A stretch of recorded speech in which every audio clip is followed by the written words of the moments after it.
Et c'est parti pour une nouvelle vidéo de pronostic foot. Et ici, c'est Dams Prono. Les amis, j'espère que vous allez tous très bien. Et bien sûr que vous avez passé un bon week-end. Voilà, depuis le week-end, je n'avais pas posté de vidéo. Et surtout, je n'ai pas trop parlé de mon marathon. Alors avant les 10 pronostics Liga que je vais vous proposer, je vais faire un petit résumé. Déjà, félicitations à Cédric Benjefel 5475 qui a été le plus près dans les pronostics vu que je n'ai pas réussi à faire le chrono que je voulais au marathon. D'ailleurs, sa récompense, c'est tout simplement 2 mois d'abonnement gratuit sur les groupes privés avec des pronostics du premier au dernier groupe privé. Donc, tu auras tout. Il suffit de me mettre un petit message sur Instagram. Si tu n'as pas Instagram, tu peux aussi les avoir sur Facebook Messenger. Donc, j'attends ton petit message et je t'enverrai les pronostics tous les jours. Pour raconter un petit peu ce marathon, tout simplement, oui, je l'ai fini, voilà. Mais j'étais assez frustré puisque j'ai eu un petit problème respiratoire. Alors oui, je suis asthmatique, mais c'est pas de l'asthme. Donc il faut que je fasse des analyses, j'ai plusieurs rendez-vous médicaux pour voir vraiment à quoi c'est dû, etc. Voilà, ça fait une expérience de plus, une belle médaille, et puis j'ai passé un bon week-end. Donc voilà, 3h45, c'est le chrono que j'ai fait sur le marathon. Forcément un petit peu déçu puisque c'était pas mon objectif. Je voulais m'approcher des 3h20 en sachant que voilà, sur 10 km, j'arrive à passer en dessous des 4 minutes de kilomètre. Et sur semi, je suis à 4,05, 4,09. Donc voilà, un petit peu déçu, mais rien de grave. Voilà, je suis là en face de vous. Omniprésent pour ces pronostics Liga. Les amis, sur la dernière journée, j'avais fait un total de 6 sur 10. Celle d'avant, 8 sur 10. On est plutôt bon. Voilà, je le dis toujours, je ne le fais pas. Il faut que je fasse un petit bilan depuis la première journée de la Liga. Combien j'ai de pronostics gagnants ou perdants et faire ce ratio. Franchement, c'est pas mal, en sachant qu'on n'est pas loin d'une moyenne de cote à 2. En parlant de la moyenne de cote, sur cette journée de championnat, donc la 16e, la moyenne de cote est de 2,06. Donc franchement, c'est plutôt pas mal. Je suis content. Donc on va voir combien on fait. Honnêtement, si je fais 5 sur 10, c'est déjà pas mal.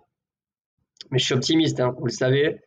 Je pense que c'est possible de faire un 6 sur 10. Voilà. C'est délicat, c'est difficile, c'est les paris sportifs. Mais bon, c'est jouable. Allez, on démarre avec la journée donc du vendredi 6 décembre, Celta qui reçoit Mallorca. Alors attention, avant aussi de donner les pronostics, je vous dis rendez-vous sur mon site damsprono.com.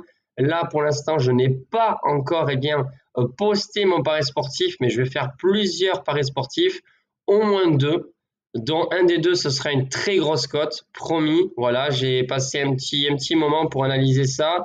Et puis, même si le premier pari sportif du mois de décembre que j'avais joué n'est pas passé, rien de grave. Pour l'instant, je suis en bénéfice sur tous les mois de 2024 que j'ai joué, parce que j'avais fait une pause. Mais honnêtement, voilà, je suis confiant, même si ce sont des grosses cotes, c'est vraiment jouable.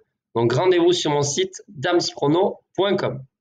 Allez, donc on débute entre Celta et Majorque. Sur ce match, je vais partir sur les locaux qui marquent en premier et la cote est de 1,62.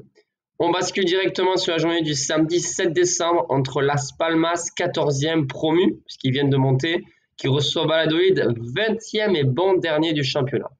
Alors c'est vrai que les locaux sont favoris avec une cote à 1,77. On se dit que Valladolid, ils sont derniers avec seulement 9 points. Et surtout, ça joue pas très bien en ce moment. Donc, les locaux devraient s'imposer. Mais les paris sportifs, c'est pas aussi facile que ça. Moi, justement, je pense que les locaux auront un petit peu de pression dans le sens où ils n'ont pas le droit à la défaite, parce que perdre ce genre de match, même si tu es 14e, ça fait mal. Et tu vois surtout les équipes d'en bas revenir petit à petit. Je pense que ça va être un match avec beaucoup de fautes, assez moche, vu qu'il y a beaucoup d'enjeux. Et je pense qu'il y aura match nul. La raison pour laquelle je vous donne donc ce pronostic, match nul entre ces deux formations, et la cote est de 3,60. Belle cote. Ensuite, on va parler du Real et du Barça qui joue samedi. Gérone qui reçoit, d'abord Betis Séville qui reçoit Barcelone à 16h15.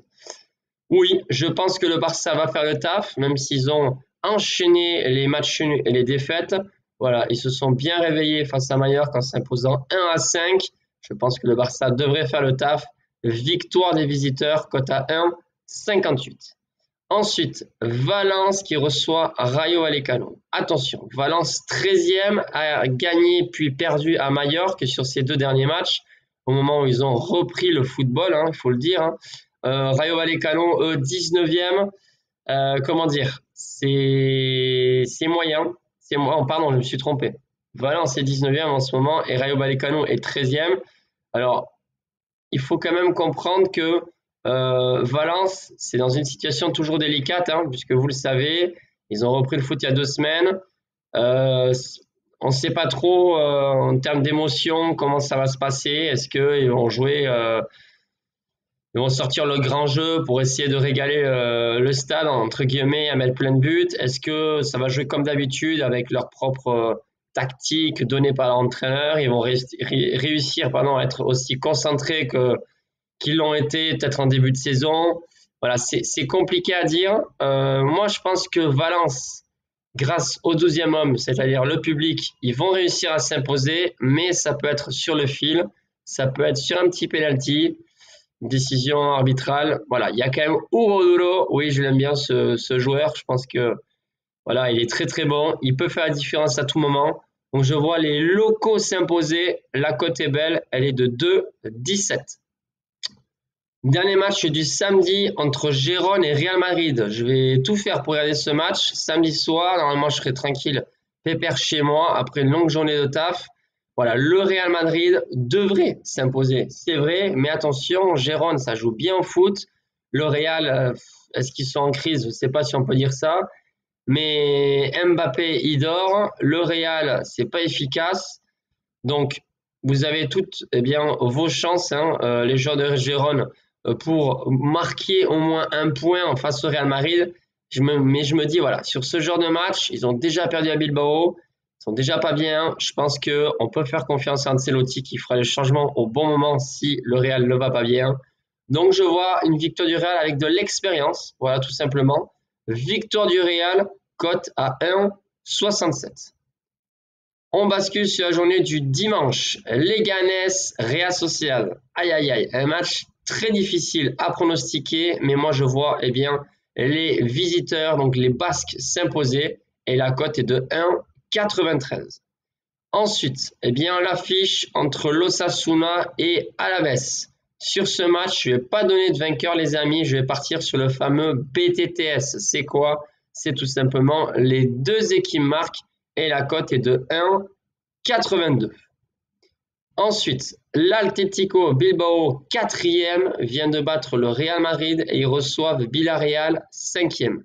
Sur ce match, on pourrait croire qu'il y aurait un match nul parce que Bilbao vient de faire un exploit et comme souvent dans les équipes au football, une équipe qui vient de faire un exploit, pouf, le match après, tout le monde parie sur eux. Tout simplement, après, ils se trouvent, ils perdent, ils font un match nul. Moi, je pense pas. Villarreal, ça joue bien, certes, mais Bilbao, ils sont en pleine confiance. En plus, ils sont encore à domicile ce week-end. Voilà, je pense qu'ils vont pas se trouver. Ils vont continuer sur cette bonne série. Victoire des Basques à domicile. La cote est belle quand même. Elle est de 1,93. Dernière affiche du dimanche, l'Atlético Madrid qui reçoit Séville. Là, je vous propose une très grosse cote, les amis. Je vois bien Séville embêter un petit peu les Colchoneros. Je pense quand même qu'ils vont gagner. Et voilà, quand je dis qu'ils vont les embêter, ils vont peut-être marquer un petit but, au moins un. La raison pour laquelle je vous donne ce pronostic, victoire de l'Atlético Madrid, mais le BTTS aussi. Donc l'Atlético gagne avec au moins un but de Séville. L'Atlético gagne avec les deux équipes qui marquent. Bref, vous avez compris. Et la cote est de 3,30. Dernier pronostic, et oui, ça va se jouer le lundi 9 décembre. Getafe qui reçoit l'Espagnol de Barcelone. Attention, là aussi, c'est un match important pour les deux équipes. On connaît en plus Getafe, c'est une équipe qui joue avec un jeu musclé, un jeu assez physique, provocateur. C'est possible qu'il y ait un carton rouge sur ce match. Franchement, les locaux sont largement favoris. Le match nul n'est pas impossible. Ah, c'est pas le pronostic que je choisirais pour parier. Mais bon, il faut bien donner un pronostic, il faut bien que je me mouille. Je vais pas partir sur le match nul finalement. Je vais partir sur les locaux qui s'imposent. Et la cote est de 1,72. Voilà les amis pour l'ensemble de ces 10 pronostics de la 16e journée de championnat espagnol. On se retrouve bien sûr très vite pour d'autres pronostics et bien sûr d'autres championnats européens. Et bien sûr, vous avez également mes paris sportifs personnels que je vais jouer personnellement sur Instagram pardon, que je poste et avant bien sûr en premier sur mon site damsprono.com. À bientôt les amis.